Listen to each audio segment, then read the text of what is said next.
Moskva Nijniydan yo'lga chiqqan avtobuslarimiz. Ideal holatda aka-ukalar. Qalay kelyapsizlar akalar, yaxshimi? Zo'rmi avtobus, idealmikan? Kelib ketadigan aka-ukalar nima deysizlar akalar? Yaxshimi? Zo'rmikan? Ideal holatda avtobuslarimiz. Duxoy tashki avtobus. Assalomu alaykum. Pardasini tortib qo'ysak bo'ladimi? Yo'q. Nima qilaymiz? Aka-ukalar mana. Avtobuslarimiz ideal holatda.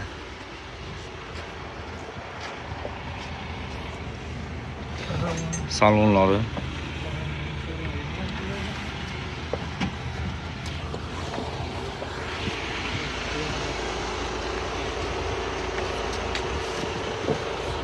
Shotki. Hozir bemalol обращаться qilaverasiz aka-ukalar.